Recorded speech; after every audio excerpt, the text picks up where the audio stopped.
Voilà, mes amis, comme j'ai été en vérité énormément sollicité pour parler de la situation que nous sommes en train de traverser, bien que j'ai déjà donné un petit cours, une petite intervention sur ce sujet, mais il est vrai que l'essentiel était encore caché, d'abord parce qu'au moment où j'ai fait cette intervention, nous n'avions pas encore, d'une certaine manière, suffisamment de clarté pour mieux comprendre ce qui se passe. Et puis aussi, mon intention était d'envoyer un message fort mais court, et à chacun de ceux qui l'écouteraient d'essayer d'interpréter comme ils le pensent eux-mêmes. Aujourd'hui, on a, si j'ose dire, un peu plus de vécu, un peu plus d'expérience, et je voudrais pas forcément approfondir le sujet sur le plan quantitatif, parce que je ne sais pas si je vais parler pendant des heures, certainement pas, mais en tous les cas sur le plan qualitatif. Je voudrais d'abord introduire ce que je vais exprimer sur la situation d'aujourd'hui. Je voudrais d'abord l'introduire avec des explications thoraïques, dans la mesure où, comme le disent nos maîtres, la Torah est le plan de l'histoire. Celui qui comprend et surtout qui enseigne la Torah a l'obligation absolue d'interpréter les événements, entre parenthèses, profanes, selon les racines de la Torah elle-même. Seulement la semaine dernière, on a lu le passage du veau d'or. Si on s'interroge, si on réfléchit sur ce qui s'est passé, c'est quelque chose d'absolument bouleversant, incompréhensible.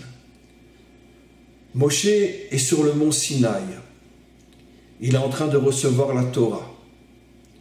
Et précisément le dernier jour, le jour où il reçoit les tables, c'est-à-dire le jour le plus important qui finalise tout ce qui s'est passé depuis les 10 commandements, depuis que nous avions reçu oralement les 10 commandements. Après, il y a tout un processus qui dure pendant 40 jours jusqu'à ce que Moshe mérite de recevoir véritablement les 10 commandements sous la forme des 2 tables et de les transmettre au peuple juif, avec toute la Torah qui se cache derrière, bien évidemment. Car comme nos maîtres nous l'expliquent, toute la Torah est cachée à l'intérieur des 10 commandements. Et c'est précisément ce jour-là que une partie d'Israël fait le veau d'or. Alors évidemment, comme je le dis toujours, quand on lit la Torah, comme malheureusement la grande majorité des hommes et des femmes sur terre lisent la Torah comme on lit Astérix ou Lucky Luke, on lit l'histoire et puis bon, on s'arrête là. On n'essaye pas de comprendre tout ce qui se cache derrière la vitrine qui est le verset lui-même. Quand on se pose un minimum de questions, mais qu'est-ce qui s'est passé? Mais comment c'est possible? Il y a seulement 40 jours, tout Israël voit le dévoilement de ce qu'on appelle la Shrina, la présence divine. Tout Israël, d'après notre tradition, entend les 2 premiers commandements. Je suis Hachem ton Dieu, tu n'auras pas d'autre Dieu que moi. Il n'y a plus aucun doute. Et 40 jours après, le jour le plus important où on doit recevoir la Torah, on danse devant un veau d'or. Qu'est-ce qui s'est passé? Mon intention n'est pas bien sûr de tout expliquer, car il me faudrait plusieurs infinis pour le faire. Mais révéler la notion la plus importante à nos yeux dans le contexte d'aujourd'hui et dans l'introduction de mon intervention. On retombe ici sur le principe fondamental dont j'ai déjà parlé de très nombreuses fois. C'est toujours au moment où doit se dévoiler quelque chose de très fort, dans le sens du bien, qu'à ce moment-là, selon le principe, si j'ose dire, du libre arbitre, qui est le principe fondamental qui régit notre monde, selon ce principe-là, des forces contraires se révèlent pour, si j'ose dire, permettre l'équilibre entre le choix, entre le bien et entre le mal, pour ne pas que nous devenions des robots du bien. Et donc, des forces aussi puissantes que le bien se dévoilent à ce moment-là. Et malheureusement, comme on le sait, les forces du mal sont beaucoup plus attirantes que les forces du bien, et généralement, l'homme choisit le mal. Mais en tous les cas, ce que je veux expliquer, c'est que précisément parce que nous étions dans cette ambiance du don de la Torah, les forces du mal se sont réveillées avec une puissance inimaginable pour nous empêcher de recevoir la Torah et nous faire tomber dans le veau d'or. Le principe est donc le suivant, et je vais le montrer sous d'autres exemples. À chaque fois que l'humanité se prépare à quelque chose d'extraordinairement bien, il faut savoir que précède cet extraordinairement bien, précède ce dévoilement des forces contraires extrêmement négatives dont le but est de tout détruire et de nous empêcher d'arriver à ce bien. Prenons un exemple dans l'histoire contemporaine, la Shoah. Pourquoi la Shoah à ce moment-là précis? Mais parce que tout simplement Israël était en train de revenir sur sa terre. Ça faisait déjà de nombreuses décennies, depuis la fin du 19e siècle, que Israël revenait sur sa terre, que Israël se reconstruisait sur sa terre. Et c'est à ce moment-là qu'explose la Shoah. Pourquoi? Même les acteurs eux-mêmes de la Shoah n'en sont pas conscients. Ils sont eux-mêmes manipulés par les forces du mal qui rentrent en eux et qui les utilisent comme des outils. Mais les forces du mal prennent conscience qu'Israël est en train de sortir de l'exil, est en train de se reconstruire, en train de réaliser toutes les prophéties. Et donc les forces du mal se déchaînent contre Israël pour empêcher le retour d'Israël. Et c'est la Shoah. La Shoah est la conséquence directe du retour d'Israël sur sa terre. Malheureusement, c'est le prix à payer. À chaque fois qu'on s'approche du bien, on va devoir traverser une période extrêmement douloureuse qui va tout faire pour nous empêcher de continuer et d'arriver jusqu'au bien. On a des tas d'autres exemples, même sur le plan purement biologique. Une femme qui accouche, qui va donner la vie, souffre avant et pendant son accouchement. Elle hurle, elle crie, et pourtant elle est en train de donner la vie. C'est toujours le même principe. Pour pouvoir arriver au bien, tu dois traverser le mal. J'ai déjà expliqué que c'est aussi ce qui s'est passé au moment de l'Inquisition. Pourquoi l'Inquisition arrive à ce moment-là? Mais parce que on était dans une période où était arrivé le moment du premier retour d'Israël sur sa terre, ce qui va d'ailleurs se produire après l'Inquisition, où des milliers de Juifs vont repartir en Israël et fonder entre autres la ville de Tzfat. Alors quand on regarde l'histoire sur le plan chronologique, on dit non, il y a eu l'Inquisition, puis après, une partie des Juifs sont montés à Tzfat et ont reconstruit Tzfat. Mais en vérité, au niveau des racines de l'histoire, c'est le contraire. C'est parce qu'était arrivé le moment du premier retour sur la terre d'Israël par, pas seulement quelques individus, mais des centaines, voire beaucoup plus. À ce moment-là, s'est réveillé dans le monde des forces contraires qui ont voulu exterminer le peuple juif, l'Inquisition. Mais regardez, tout ce que je dis est marqué explicitement dans la Torah, dans Rashi. Ce qui s'est passé en Égypte. Rashi nous dit clairement que la raison de tous les décrets, tuer les enfants, les jeter dans l'eau, c'était parce que les astrologues, les magiciens, les sorciers de Pharaon avaient vu que le temps de la naissance du libérateur d'Israël était arrivé. Même les Juifs ne l'avaient pas vu, mais les sorciers de Pharaon l'avaient vu. On a donc une source explicite dans la Torah de tout ce que je dis. Le mal voit que quelque chose de bien va se produire et fait tout pour empêcher le bien de se réaliser. C'est la raison pour laquelle commencent tous les décrets en Égypte et que les Juifs ne comprennent pas. Qu'est-ce qui se passe? Pourquoi? Qu'est-ce qu'on a fait? Et parce qu'eux avaient vu que le libérateur Moshe devait naître.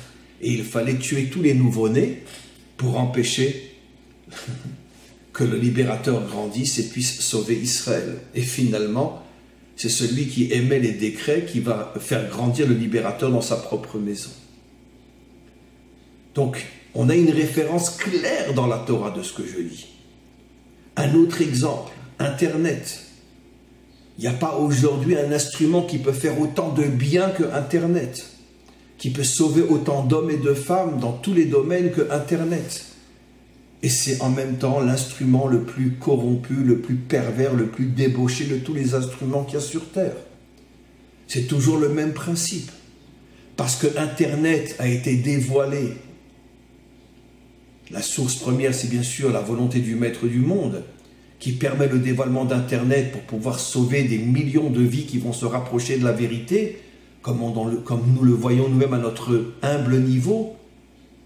Des milliers d'hommes, de femmes, juifs et non-juifs, prennent conscience de la grandeur de la Torah grâce à Internet. Et c'est précisément Internet qui est aujourd'hui l'instrument le plus pourri de la terre. Parce que justement, il contient une force de bien extraordinaire. C'est toujours le même principe. J'ai déjà expliqué, mes amis, que c'est la raison profonde pour laquelle le maître du monde a tout fait pour voiler d'une manière poubellique tout le processus de la délivrance. Quand je dis poubellique, vous comprenez ce que je veux dire. Ça commence avec un homme qui couche avec ses filles. Ça continue par un homme qui va, Yehuda, qui veut se payer une prostituée. Et puis après, ça passe par Ruth, qui vient d'un peuple que la Torah elle-même bannit. Au point que pendant 5 générations, Oved, Yishai, David, Shlomo, pendant 4 générations, jusqu'à l'époque du roi Salomon, plus de la moitié d'Israël pensait que cette famille soi-disant royale n'était en vérité que des non-juifs, qui n'étaient pas du tout convertis selon les règles et les lois de la Torah. C'est pour ça que le roi David a tellement souffert. Il avait contre lui la majorité des grands d'Israël.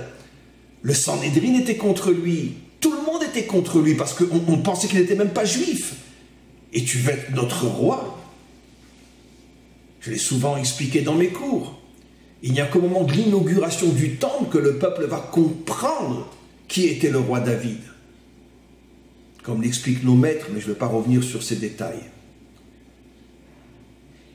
Et puis, l'exemple que j'ai donné de notre époque contemporaine, le retour d'Israël, se fait grâce à des gens qui ne sont pas du tout religieux, le sionisme laïque.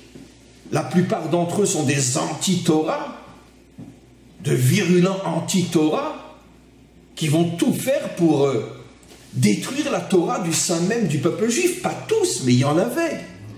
Et même ceux qui n'étaient pas à ce point anti-Torah n'étaient pas du tout religieux.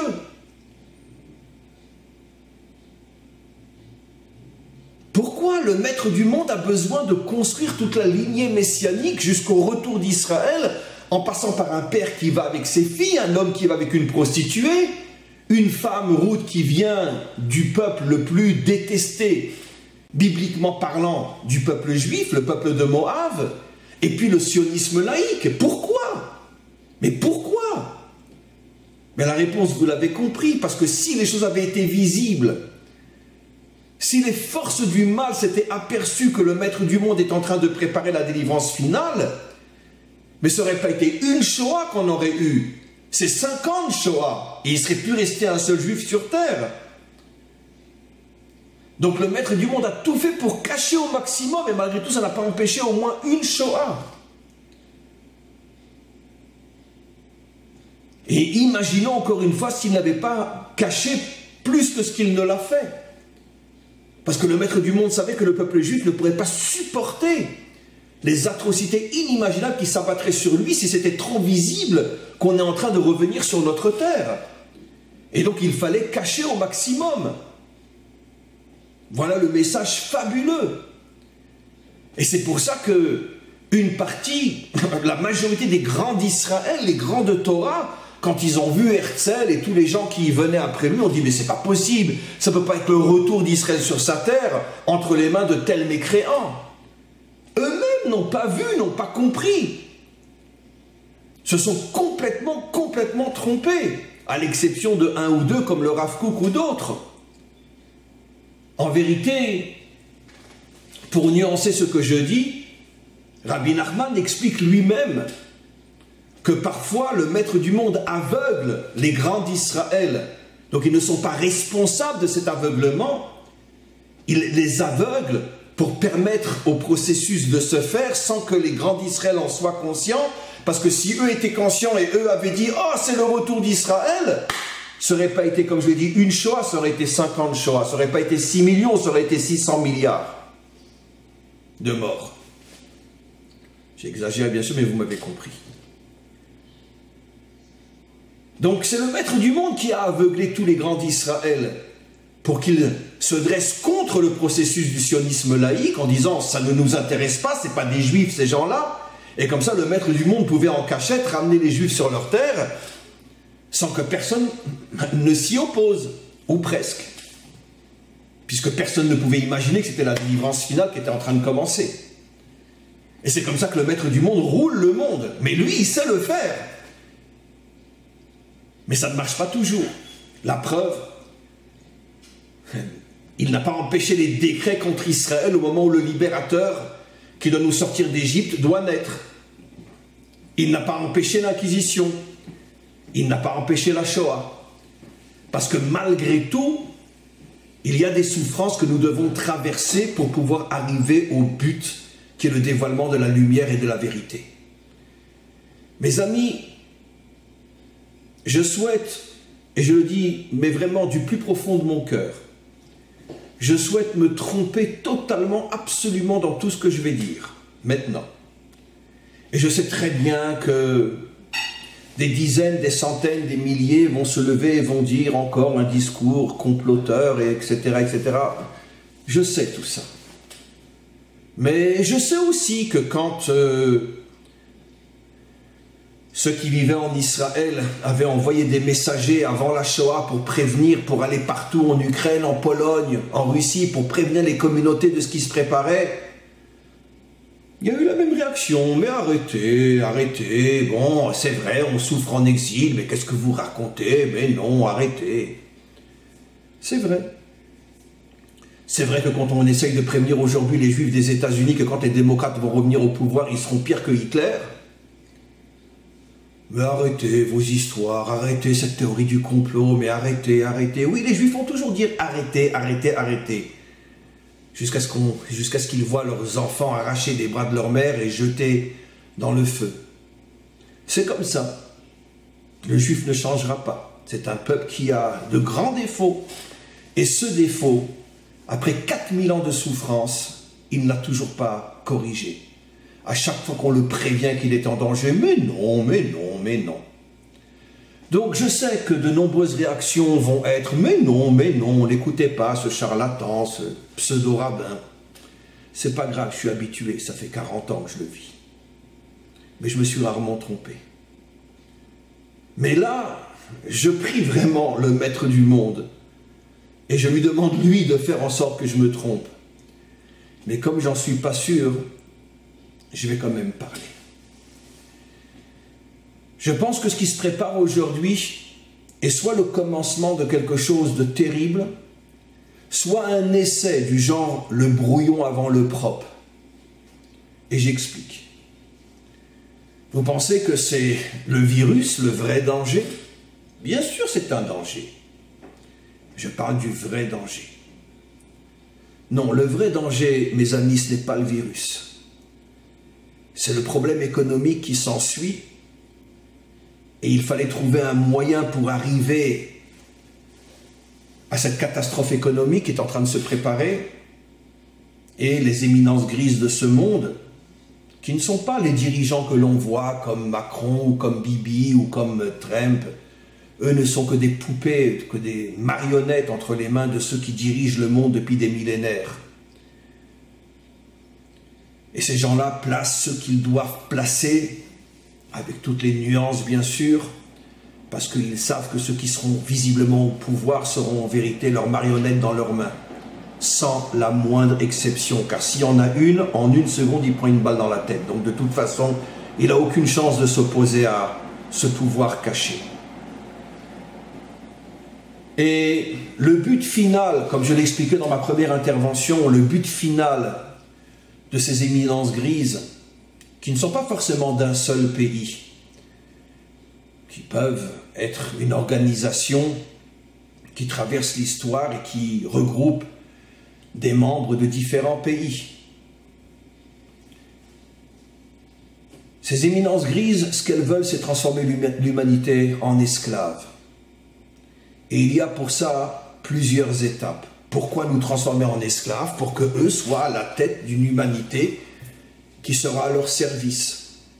C'est le rêve de tous les dictateurs depuis avant même la création du monde. Le premier qui a rêvé ce projet-là et l'a presque réalisé, c'était bien sûr dans notre tradition Nimrod, avec la tour de Babel. Et puis après, Pharaon, Nabuchodonosor et combien d'autres. Et ce projet, comme je l'ai souvent expliqué, a plusieurs étapes. La première étape, c'est la destruction des identités nationales, c'est-à-dire l'immigration. On détruit les identités nationales, un Français ne sait plus ce que c'est être un Français, il ne vibre plus quand il entend la Marseillaise, parce qu'il n'a plus du tout d'identité française. Pareil pour tous les pays d'Europe. En Allemagne, peut-être pire que partout ailleurs. Et ça, c'est la première étape. Donc, à partir du moment où un homme n'a plus d'identité, il n'a plus vraiment de raison de vivre. Il ne sait plus d'où il vient, qui il est, où il va. C'est quoi son avenir? Quand il se promène dans la rue et qu'il voit tellement de gens qui ne sont pas de vrais Français dans la même rue que lui, comment voulez-vous qu'il puisse croire encore en la France? Mais pourquoi on détruit les identités nationales? Je l'ai déjà expliqué des milliers de fois. Parce qu'un homme qui n'a plus de point de repère n'a plus envie de se battre. Mourir pour la patrie, c'est tant que la France est aux Français. Mais mourir pour la patrie quand la France n'est plus aux Français, quel est l'idiot qui va mourir pour une patrie qui n'en est plus une? Donc il n'a plus envie de se battre. Donc c'est la première étape de son affaiblissement. La deuxième étape, je pense qu'on est en train de la vivre aujourd'hui, soit au niveau de son commencement, soit au niveau d'un brouillon, c'est-à-dire ils essayent de voir comment ça marche, et puis après ça va reprendre, mais après la prochaine fois ça va être la fin. Comme un brouillon avant un propre. Ben oui, le virus en vérité fait beaucoup plus de dégâts sur le plan économique que sur le plan médical. C'est incroyable ce qui se passe ici en Israël, partout dans le monde. Toute l'économie mondiale est en train de s'écrouler, les bourses et tout. Quel est le but? Ben, ceux qui sont derrière ça, bien évidemment, eux, vous inquiétez pas, ils ont le pouvoir et l'argent. Mais le fait que l'économie du citoyen moyen, même riche, s'écroule, mais c'est la deuxième étape qui va nous transformer en esclaves, car on va bientôt être complètement dépendant finalement des services que l'élite va vouloir nous rendre. Un peu de pain, un peu d'eau. Et quand il n'y aura plus d'argent, quand on sera dépourvu de tout, quand on n'aura plus de quoi manger, tout d'un coup va se dévoiler une force qui nous dira « Mais vous voulez vivre? Soyez à notre service, vous aurez du pain, vous aurez de l'eau, mais soyez à notre service. » Qui va refuser? Qui va refuser d'être un esclave en échange de pain et d'eau? Donc la destruction de l'économie mondiale est la deuxième étape fondamentale pour transformer l'humanité en esclave. Après la destruction de l'identité, qui est la destruction de l'idéal, on va détruire l'économie pour que l'homme n'ait plus aucune source d'indépendance. Et lorsque le seul qui a à manger va se révéler, lorsque le masque va tomber, ben on sera obligé de s'écraser devant eux pour pouvoir avoir du pain et nourrir sa femme et ses enfants. En échange, ils nous feront travailler dans ce qui leur rapportera à eux les milliards. Ils seront quelques centaines ou quelques milliers à se les partager. Et toute l'humanité sera à leur service. Et donc c'est ça, le but réel de cette crise économique, qui dépasse l'entendement, qui n'a plus aucun sens. Et puis il y a aussi ce que j'ai expliqué, tester, on pourrait dire, le tempérament de l'homme, sa capacité de très vite se transformer en mouton. Et là, ça marche mieux que dans tous les autres domaines. parce qu'on interdit le rassemblement de 10 personnes, eh bien, vous inquiétez pas, il n'y aura plus de rassemblement de 10 personnes. Alors qu'il y a des contradictions inimaginables, car dans un supermarché, tu peux continuer à y aller. Il y a plus que 10 personnes. Il y a des contradictions inimaginables dans je ne sais combien de domaines, mais on teste. Donc finalement, la transformation de l'homme en esclave passe par 3 points. Perte d'identité, catastrophe économique et le transformer en mouton. C'est-à-dire qu'il réagit bêtement devant tous les décrets qu'on lui impose. Et ça marche, ce 3e cas marche mieux que les 2 premiers. Parce que les 2 premiers nous sont imposés. Mais celui-là, c'est de notre propre décision qu'on décide de ne plus aller là où il y a 9 personnes pour ne pas être le 10e. Mes amis, c'est ça, la guerre de Gog et Magog, qui commence d'une manière plus visible que jamais aujourd'hui même, c'est-à-dire depuis ces dernières semaines. Encore une fois, tout ce qu'on vit n'est peut-être qu'un brouillon, c'est-à-dire que tout d'un coup, tout va s'arranger, et puis on va tout oublier, mais vous inquiétez pas, dans 1 an, 2 ans, 3 ans, ça recommence, mais cette fois-ci, ça sera impropre. Ça ne sera pas un bouillon, parce que les éminences grises vont sans doute analyser comment le monde a réagi face à ce qui s'est passé. De là, ils vont tirer les conclusions, et la prochaine fois, ça sera la fin véritable. La fin véritable à vision humaine, bien évidemment, car nous savons tous ce que nous disent nos prophètes, comment la guerre de Gog et Magog va se terminer. Elle se terminera par l'accouchement de la délivrance. Mais maintenant, ça confirme tout ce que je dis. Pourquoi aujourd'hui le monde rentre et va rentrer dans une situation catastrophique comme jamais dans toute l'histoire humaine? Parce qu'aujourd'hui, les forces du mal font tout pour empêcher la délivrance finale. La guerre de Gog et Magog, c'est la dernière guerre du mal contre le dévoilement du bien éternel, c'est-à-dire le Mashiach et la délivrance finale, et le dévoilement de Dieu comme roi sur toute la terre, et l'unité réelle, profonde et sincère au milieu des peuples. Le mal sent qu'il arrive à sa propre fin, et il fait tout pour empêcher la bonne fin, c'est-à-dire sa fin à lui et le bon commencement pour nous. C'est pour ça, mes amis, que je vous dis la chose suivante. Il faut se préparer, il faut se renforcer, il faut arrêter d'écouter toutes les bêtises qu'on nous déverse pour nous endormir à droite et à gauche. C'est le virus. De plus en plus de gens savent aujourd'hui que le virus, il n'est pas venu tout seul. On parle même aujourd'hui d'une guerre biologique et que ce n'est pas du tout un virus comme on le comprend. Mais peu importe. Ce virus, il n'est pas venu tout seul. Tous les décrets qui mettent en péril l'économie mondiale, qui n'a pas un minimum de bon sens pour comprendre ce qui se cache derrière. Pour qu'il n'y ait finalement dans ce monde que 2 catégories. Presque 7 milliards d'esclaves et quelques centaines de riches qui, eux, se sont déjà préparés à l'avance pour ne pas être touchés par la crise économique qui ne les touche pas eux. Parce que eux se préparent depuis des décennies. Et ils ne sont pas touchés par cette crise économique qui est en train de faire tomber aujourd'hui tout le monde. Donc mes amis, encore une fois, que ce soit un brouillon que l'on vit avant le propre malheureusement, ou que ce soit le véritable commencement du propre, il faut être conscient que quelque chose de terriblement dur se prépare. Oui, nous rentrons et nous sommes rentrés dans la guerre de Gog et Magog, qui a plusieurs étapes. L'une d'entre elles sera peut-être une véritable guerre avec de véritables armes. Mais nous sommes rentrés dans cette guerre. Nous ne savons pas encore qui est véritablement derrière. Même nos prophètes nous l'ont caché en l'appelant Gog. Ça veut dire quoi Gog? D'où il vient? Qui est-il? Mais il est là. Nos prophètes ne se sont pas trompés. Et donc, nous devons nous renforcer dans la Emouna, nous renforcer dans l'étude de la Torah. Mais là, je tiens à préciser quelque chose. Je disais qu'il faut arrêter d'écouter tous les vendeurs de mensonges, tous ces criminels qui nous disent « c'est le virus ».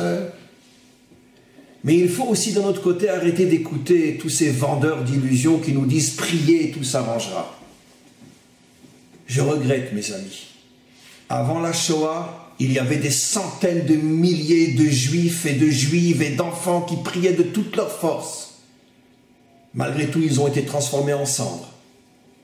Avant l'Inquisition, il y avait des centaines de milliers d'hommes et de femmes qui priaient. Ils ont été brûlés sur les bûchers. Avant chaque pogrom, il y avait des milliers, des centaines de milliers d'hommes et de femmes qui priaient. Mais ils ont été décapités. Arrêtons de croire que sous prétexte qu'on est gentil avec le bon Dieu, on va échapper aux catastrophes. Toute l'histoire de notre peuple prouve le contraire, ainsi que l'histoire des peuples en général. Bien sûr, il faut prier. Bien sûr, il faut se rapprocher de toutes ces forces du Maître du monde. Mais arrêtons de le prendre pour une machine à sous. C'est pas ça le bon Dieu. Il a sa manière à lui de diriger le monde qui nous dépasse, qui parfois nous choque, qui nous révolte, que nous ne comprenons pas. Et même si notre émouna nous pousse à dire que tout est pour le bien, mais tout est pour le bien à son niveau. Et un jour on le comprendra, mais à son niveau. Mais ça ne veut pas dire que nous pouvons le comprendre et le vivre déjà aujourd'hui. Toute l'histoire prouve que ce qui est bien pour lui, nous le vivons comme de terribles épreuves, de terribles souffrances. Alors mes amis, ce que je vous demande, n'écoutez ni les uns ni les autres, ni ceux qui vous disent c'est la faute au virus, ni ceux qui vous disent priez et tout s'arrangera. Écoutez-moi, et moi je vous donne l'enseignement du juste milieu, celui de la Torah authentique.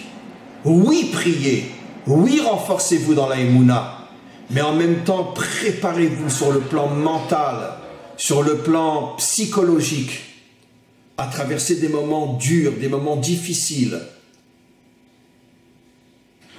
Et ceux qui se préparent à cela seront ceux qui finalement arriveront à voir la lumière à l'extrémité de ce tunnel qui commence à être construit aujourd'hui. À tous et à toutes, beaucoup de courage, beaucoup d'émouna. Ne vous inquiétez pas, finalement, c'est nous qui gagnerons. Toutes ces ordures et toutes ces poubelles d'éminence grise qui essayent de dominer le monde depuis des millénaires, un jour disparaîtront les uns après les autres. Ce n'est que le bien qui restera pour l'éternité, que la vérité qui restera pour l'éternité. Mais soyons forts, soyons courageux, préparons-nous à ce que nous devons traverser et finalement nous réussirons. Amen, Vecheni et Ratson.